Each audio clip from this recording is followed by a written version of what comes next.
2 بار 3 دنوں کے اندر زلزلہ آیا، آئندہ میں اس سے زیادہ حادثات دیکھ رہا ہوں۔ اللہ رب العالمین میری زبان سے نکلے ہوئے الفاظ ہرگز پورے نہ فرمائے۔ مجھے قطعاً یہ خواہش نہیں کہ جو میں کہوں وہ پورا ہو جائے، لیکن جو کچھ میں دیکھ رہا ہوں، میرے رب نے جو کچھ مجھے دکھایا ہے وہ قطعاً امن والا نہیں، وہ قطعاً سکون والا نہیں۔ آگے حالات بہت برے آنے والے ہیں، بہت بڑی آزمائش آنے والی ہے۔ ایک وظیفہ عرض کرنے لگا ہوں، اسے آپ لوگ اپنی زبانوں پر جاری بھی رکھیں اور اسے لکھ کر کاغذ پر اپنے گھروں کی دیواروں پر بھی لگائیں۔ انشاءاللہ تعالی آئندہ آنے والے وقت میں جو آزمائشیں آنے والی ہیں، مجھے اللہ رب العالمین کی بارگاہ ناز سے یہ امید بلکہ یقین ہے کہ جو ساتھی اس وظیفے کو اپنی زبان پر جاری رکھیں گے اور اپنے گھروں کی دیواروں پر ان کو چسپاں کریں گے، اللہ رب العالمین ان کے گھروں کو محفوظ فرمائے گا۔ بسم اللہ الرحمن الرحیم۔ ام المومنین سیدہ عائشہ الصدیقہ رضی اللہ تعالی عنہا سے پوچھا گیا کہ اے مسلمانوں کی اماں جان، زلزلے کیوں آتے ہیں؟ تو ارشاد فرمایا زلزلے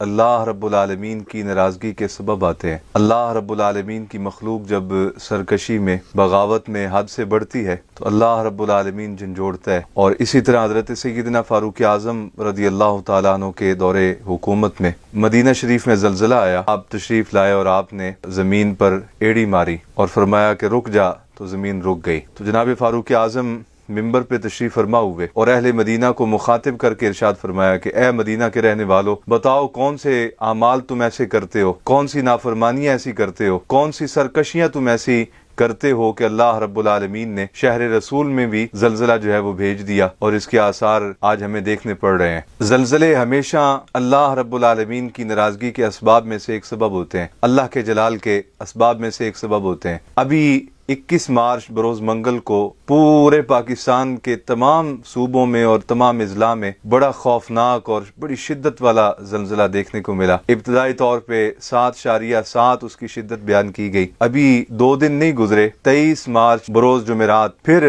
جو ہے وہ پورے پنجاب میں اور پنجاب سے باہر بھی کئی سارے اضلاع میں زلزلے کے جھٹکے محسوس کیے گئے، جس کی شدت جو ہے وہ ابھی تک 4.4 بیان کی جا رہی ہے۔ میں یہاں رک کے اپنی قوم کو پہلے بھی میں نے عرض کیا تھا، اب بھی مزید عرض کرنا چاہتا ہوں کہ خدا کے لیے اللہ رب العالمین کی بارگاہ اقدس کی طرف رجوع کریں،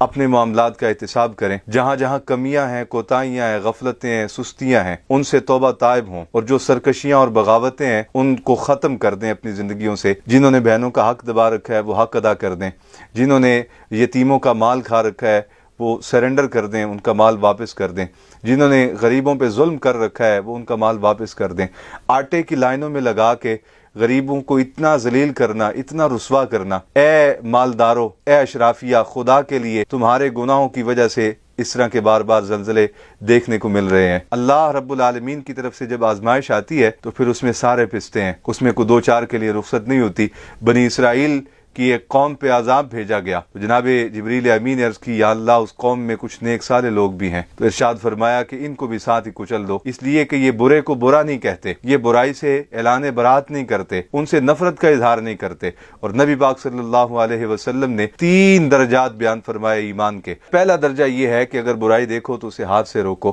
دوسرا درجہ یہ ہے کہ اگر ہاتھ سے نہیں روک سکتے، طاقت نہیں رکھتے تو زبان سے روکو، اور تیسرا درجہ یہ ہے کہ اگر زبان سے بھی روکنے کی طاقت نہیں رکھتے تو پھر کم از کم تم دل میں برا جانو۔ اور فرمایا یہ ایمان کا کمزور ترین درجہ ہے۔ میرے عزیزان گرامی، آج من حیث القوم میں اور آپ اور میری قوم کا تقریباً ہر فرد معیشت کفر کی پسند کرتا ہے، نظام تعلیم کفر کا پسند کرتا ہے، لباس کفر کا پسند کرتا ہے، ماحول کفر کا پسند کرتا ہے۔ جب آپ ظاہری طور پہ تمام تر جہتوں میں کفر کی پیروی کرتے ہیں تو گویا آپ اللہ رب العالمین کی ناراضگی مول لیتے ہیں۔ حضرت سیدنا فاروق اعظم رضی اللہ تعالیٰ عنہ بارگاہ اقدس میں حاضر ہوئے اور عرض کی یا رسول اللہ، یہ میرے پاس ایک تورات شریف کا ورق ہے۔ آقا علیہ السلام نے ناراضگی کا اظہار فرمایا سنو، آج اگر جناب موسیٰ علیہ السلام تشریف فرما ہوتے، حیات ہوتے ظاہری طور پہ، تو ان کے پاس بھی میری اطاعت کے سوا چارہ نہیں تھا۔ تو میں اپنی قوم سے یہ عرض کرنا چاہتا ہوں کہ رجوع اللہ کی طرف آئیں۔ بڑا برکتوں والا مہینہ آغاز ہو چکا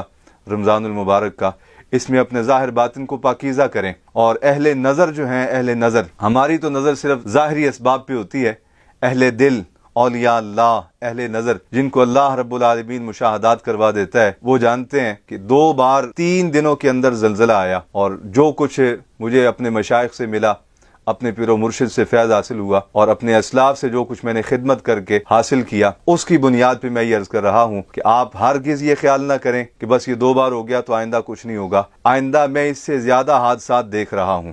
اللہ رب العالمین میری زبان سے نکلے ہوئے الفاظ ہرگز پورے نہ فرمائے، لیکن جو کچھ میں دیکھ رہا ہوں، میرے رب نے جو کچھ مجھے دکھایا ہے، وہ قطعاً امن والا نہیں، وہ قطعاً سکون والا نہیں۔ آگے حالات بہت برے آنے والے ہیں، بہت بڑی آزمائش آنے والی ہے، سرکشیوں کی وجہ سے، بغاوت کی وجہ سے، اناد کی وجہ سے، دلوں کو گندا کر لینے کی وجہ سے، روحوں کو ناپاک اور کمزور کر لینے کی وجہ سے بہت بڑی آزمائش آنے والی ہے۔ میں ایک تو آج اپنے سلسلہ عالیہ سے وابستہ جتنے ہمارے مریدین ہیں بالخصوص ان کے لیے بھی، اور جتنے لوگ ہم سے محبت کرتے ہیں ان کے لیے بھی ایک وظیفہ عرض کرنے لگا ہوں۔ اسے آپ لوگ اپنی زبانوں پر جاری بھی رکھیں اور اسے لکھ کر کاغذ پر اسے اپنے گھروں کی دیواروں پر بھی لگائیں۔ انشاءاللہ تعالی آئندہ آنے والے وقت میں جو آزمائشیں آنے والی ہیں، مجھے اللہ رب العالمین کی بارگاہ ناز سے یہ امید بلکہ یقین ہے کہ جو ساتھی اس وظیفے کو اپنی زبان پر جاری رکھیں گے اور اپنے گھروں کی دیواروں پر ان کو چسپاں کریں گے، اللہ رب العالمین ان کے گھروں کو محفوظ فرمائے گا۔ آپ سارے جملہ مریدین جتنے ہیں بالخصوص غفلت نہ کریں، اسے اپنی زبان پر جاری بھی رکھیں۔ روزانہ 101 بار اس وظیفے کو آپ نے پڑھنا ہے، اول آخر 11 دفعہ درود پاک پڑھنا ہے، اور اسے کاغذ پر، صاف ستھرے کاغذ پر لکھ کر اس کی کاپیاں کروا لیں، یا اپنے ہاتھ سے ہی لکھ کے گھر کی ساری دیواروں پر کو مناسب سائز میں، چھوٹے سائز میں لکھ کے لگا دیں۔ انشاءاللہ تعالی جو ایسا کو آئندہ آنے والے وقت میں جو آزمائشیں ہیں، آپ کو میرا رب ان آزمائشوں سے محفوظ رکھے گا۔ وظیفہ یہ ہے، یا ظاہرو یا حفیظو، یا ظاہرو یا حفیظو، اول آخر 11 دفعہ درود ابراہیمی پڑھنا ہے، اور درمیان میں 101 مرتبہ روزانہ معمول بنا لیں، صبح یا شام، یا ظاہرو یا حفیظو، یا ظاہرو یا حفیظو، اور اسے اپنے ہاتھ سے لکھیں۔ میری طرف سے جملہ مریدین کو اجازت ہے، اور جملہ اہل اسلام کو اور اہل محبت کو اجازت ہے، اپنے ہاتھ سے لکھیں اور گھروں کی دیواروں پر انہیں چھوٹے سائز میں لکھ کے لگا دیں۔ اللہ رب العالمین آپ کو آئندہ آنے والے معاملات سے اور حادثات سے اور آزمائشوں سے محفوظ فرمائے گا، اور اس وطن کے ہر شہری کی جان مال کی حفاظت کرے۔ امت مسلمہ کے ہر فرد کی عزت آبرو اور جان مال کو ہر قسم کی آزمائش سے محفوظ فرمائے۔ السلام علیکم ورحمۃ اللہ وبرکاتہ۔